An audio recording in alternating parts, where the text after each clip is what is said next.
Hello, welcome back. आज मैं आपके बीच शेयर करने जा रहा हूँ केमिस्ट्री का एक इम्पॉर्टेंट टॉपिक जो फेज इक्विलिब्रिया से आता है, जिसका नाम है गिब्स दुहेम मार्गुलस इक्वेशन। चलिए देखते हैं गिब्स मार्गुलस इक्वेशन कहता क्या है। इसका इंट्रोडक्शन देखेंगे, समझते हैं इंट्रोडक्शन इसका गिब्स दुहेम मार्गुलस इक्वेशन का।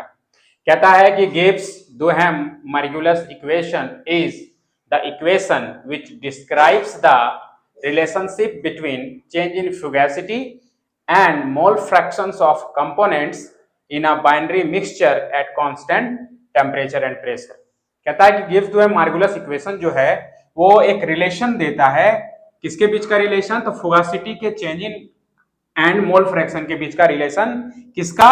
तो किसी भी बाइनरी मिक्सचर का। तो यहाँ पे जो बाइनरी वर्ड है तो ध्यान रखेंगे कि बाइनरी का मतलब होता है जिसमें दो कंपोनेंट हो, मात्र दो कंपोनेंट, एक सॉल्यूट तो मान लेते हैं, दूसरा क्या होगा?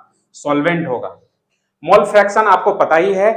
मोल फ्रैक्शन कैसे निकलता है कि किसी भी का भी जिसका भी अगर मान लो जैसे एक कंपोनेंट N1 है, एक कंपोनेंट N2 है, तो N1 मोल N2 मोल, तो इसको क्या करेंगे? N1 bye N1 plus N2, तो ये जो निकलेगा मोल फ्रैक्शन निकल जाएगा पहले का।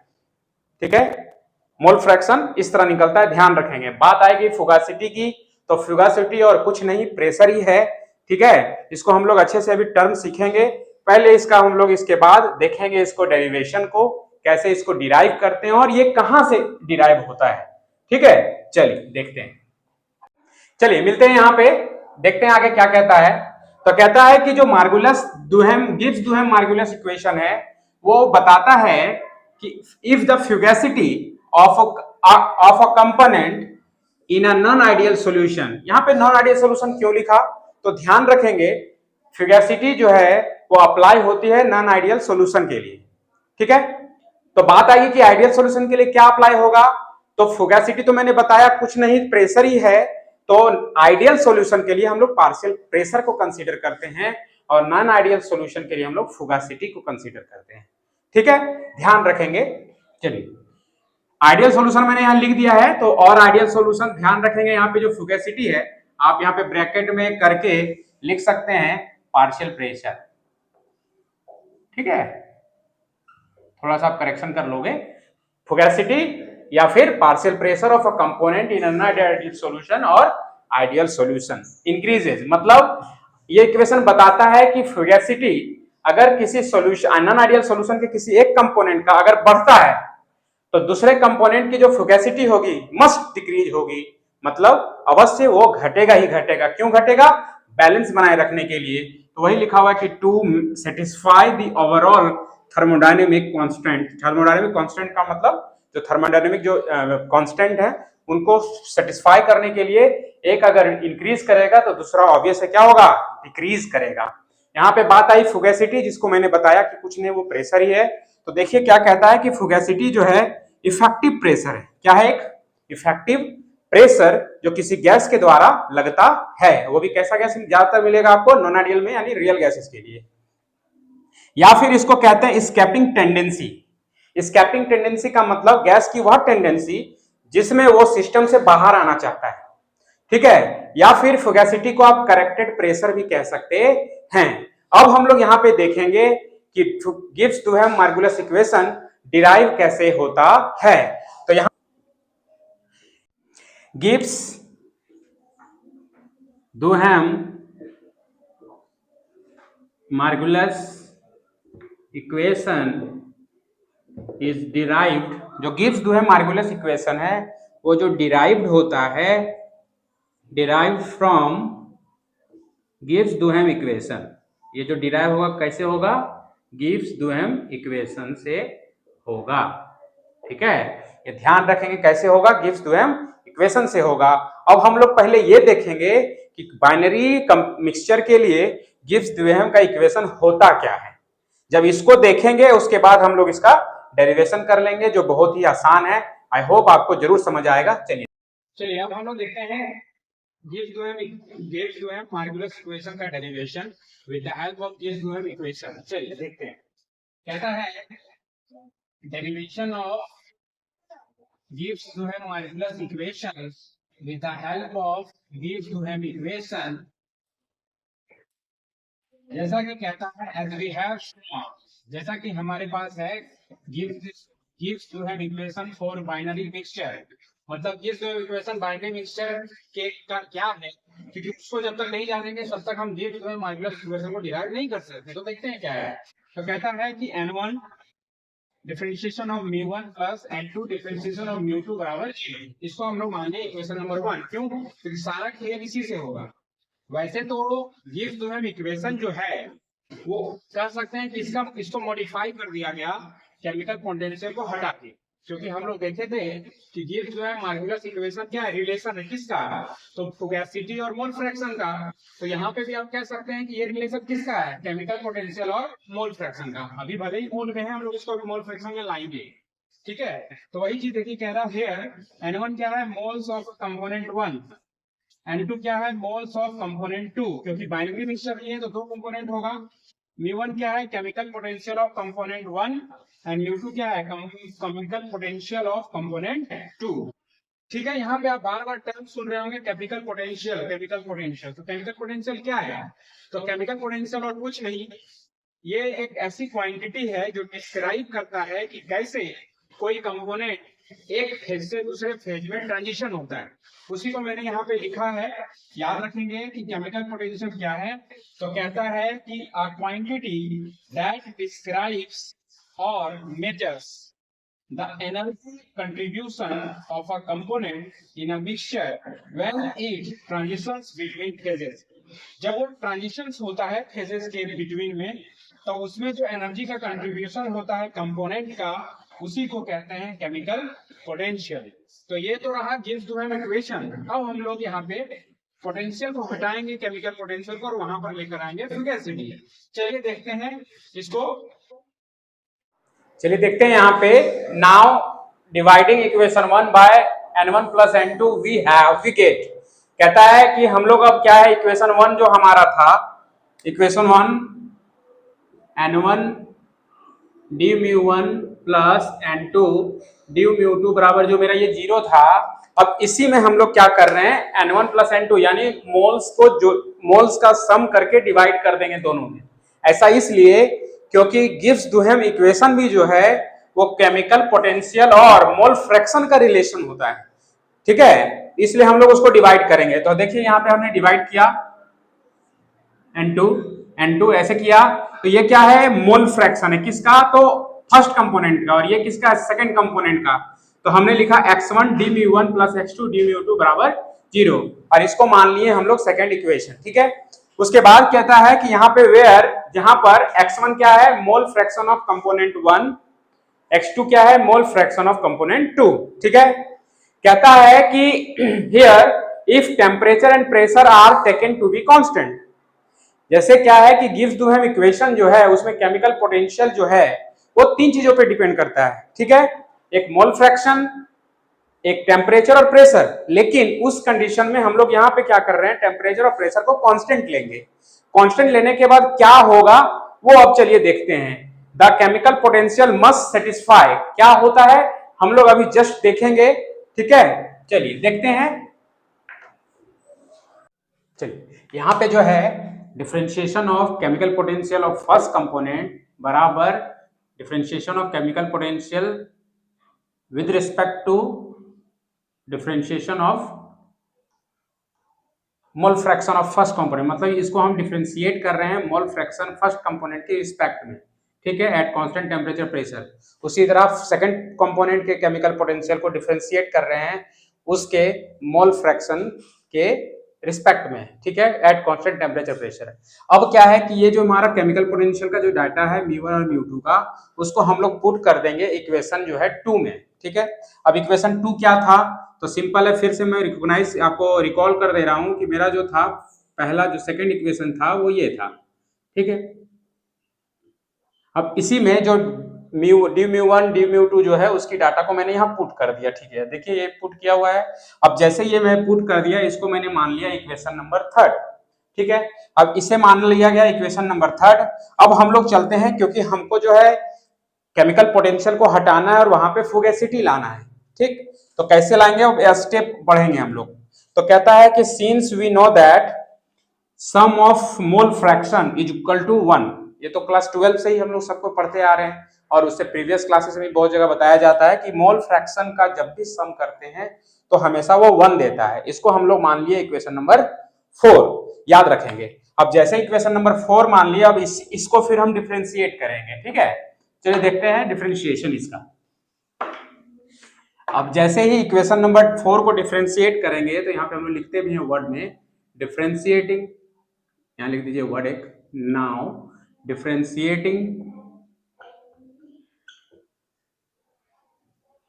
Equation 4 we get. तब हमें क्या प्राप्त होता है, तो देखिए यहां पे कह रहा है कि dx1 प्लस dx2 बराबर क्या हो जाएगा 0। क्यों? क्योंकि 1 तो कांस्टेंट है और कांस्टेंट का डिफरेंशिएशन क्या होता है ऑलवेज 0। ठीक, अब क्या करेंगे, देखिए यहां पे जो है x1 बराबर क्या लिख सकते हैं dx2, ये तो हम लिख ही सकते हैं। अब हम क्या करेंगे, ये जो डाटा है यानी dx1 बराबर क्या हो गया dx2, यानी डिफरेंशिएशन ऑफ फर्स्ट कंपोनेंट का mole fraction is equal to minus में डिफरेंशिएशन ऑफ सेकंड कंपोनेंट का मोल फ्रैक्शन।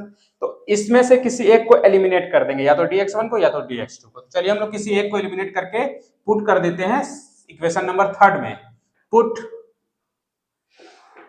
पुटिंग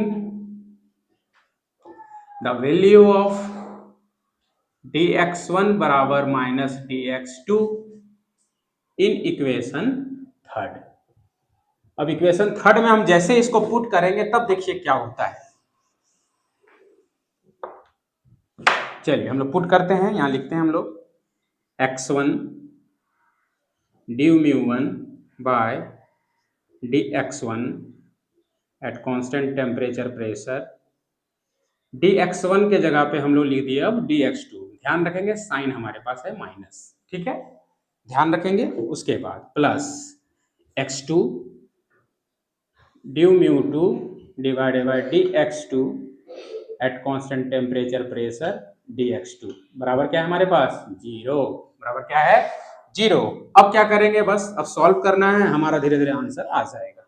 चलिए देखते हैं क्या कह रहा है। कहता है यहाँ पे ये है माइनस में, ये है प्लस में, बराबर है 0, तो ऑब्वियस है एक को उधर ले जा सकते हैं, तो हम लोग उधर ले जाएंगे और इसको लिखते हैं x1 फर्स्ट कंपोनेंट का mole fraction du1 dx1 at constant temperature pressure dx2 बराबर x2, समझ रहे हैं।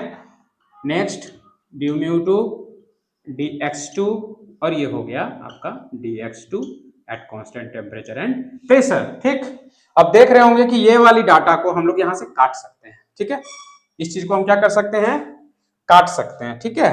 चलिए यहां से इसको हम जो है कट कर दिए। अब कट करने के बाद क्या होगा वो लिखते हैं। कट करने के बाद क्या होगा x1 du1 dx1 at constant temperature pressure बराबर x2 du2 बाय dx2। ठीक, अब इसे मान लेंगे हम लोग इक्वेशन नंबर, अभी तक इक्वेशन कितना माने थे, इक्वेशन 3 था, इसको आप मान लीजिए इक्वेशन नंबर 4, सॉरी 4 तक आप मान चुके हैं, इसको 5 मान लीजिए, ठीक है, इक्वेशन नंबर 5। अब जैसे इक्वेशन नंबर 5 मान ली, अब हम कहानी को यहाँ पे थोड़ा देर के लिए स्टॉप करेंगे और चलेंगे आगे जानने के लिए कैसे हम पोटेंशियल को यहां से हटा सकते हैं। अब पोटेंशियल को हटाने के लिए क्या करते हैं वो देखिए।